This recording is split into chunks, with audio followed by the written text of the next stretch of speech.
Bismillahirrahmanirrahim. Assalamualaikum warahmatullahi wabarakatuh. Here we are in the last part of Hisbah chapter, which is the Consumers Associations. Consumers' rights. Before I explain on consumers' associations, it's better for us to know first what are the consumers' rights.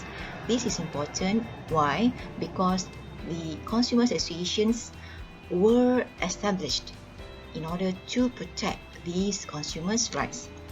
Let's look on the first one. The rights to have basic needs. The consumer has the rights for access to basic needs, essential goods and services. For example, having adequate food, clothing, shelter, healthcare, education, public utilities, water and sanitation.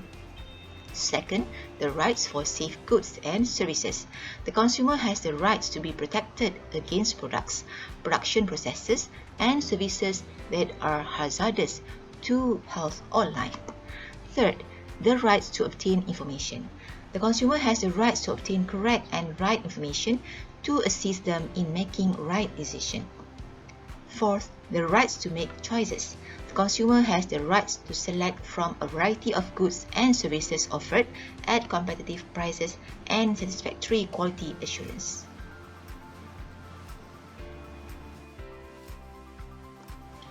The rights to voice out opinion.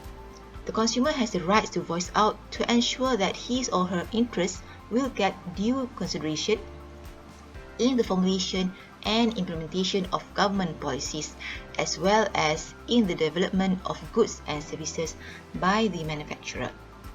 Sixth, the rights to redress. The consumer has the rights to receive fair judgment, including compensation for the purchase of goods with misleading trade descriptions, poor quality, or unsatisfactory services. Seventh, the rights to acquire consumer education. The consumer has the rights to acquire knowledge and necessary skills to allow them to select from a variety of goods and services offered and practice their rights and responsibilities as a user. 8. The rights to live in a clean and safe environment. The consumer has the rights to live and work in a clean and healthy environment which is not harmful to the present and future generations. Now, let's look on the first Consumers Association in Malaysia, FOMCA, Federation of Malaysian Associations Council. FOMCA is a national non-governmental organisation which is voluntary in nature, not for profit, non-political and civic oriented. It is the umbrella body for 14 consumer associations in Malaysia.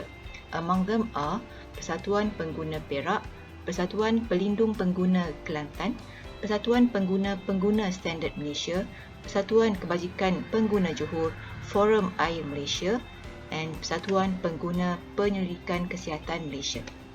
FOMCA links the activities of consumers associations in Malaysia and works together with the national and international levels towards strengthening consumer protection. It also promotes through the purchasing power of consumers need-oriented, which is development that will ensure socio-economic justice and environmental quality of life for all. The second Consumers Association is Muslim Consumers Association of Malaysia or Persatuan Pengguna Islam Malaysia PPIM. This association is chaired by Datuk Nazim Johan. PPIM intended to maintain and defend the rights and restore the dignity of Muslim consumers through the implementation of activities in proactive strategies. It also disseminates information and education so Muslim consumers aware of their rights and restore their dignity. PPIM strives to be the catalyst for the economic development of Muslims and Malaysia in order to generate towards positive change in the life of the community of Muslims and Malaysia. And PPIM is very committed in order to protect Muslims consumers in Malaysia. And one of the initiative founded by Datuk Nazim Johan and PPIM is Malakat Mall, which is the first mall with Islamic concept in Malaysia.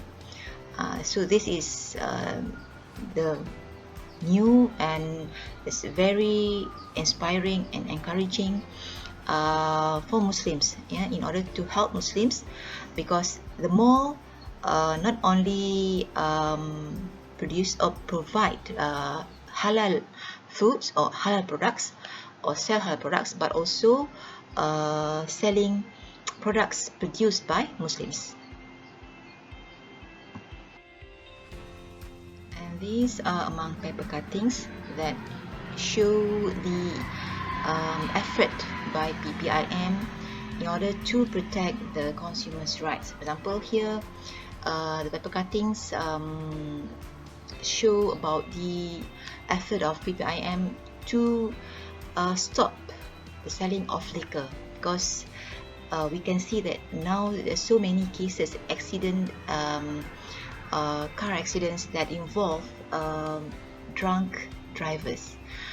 So actually it's not only meant for Muslims consumers, but also for non-Muslims, because actually liquor or alcoholic drinks actually is not good for all, not only for Muslims. In conclusion, though the existence of Hizbah institution in the modern world is mostly overshadowed by the more prevalent institutions of the secular states, Islamic literature on this institution has helped us in reconstructing a vision of the economic system of Islam. Today, Hizbah is either integrated into a number of departments or remain ineffective appendage of the state organs.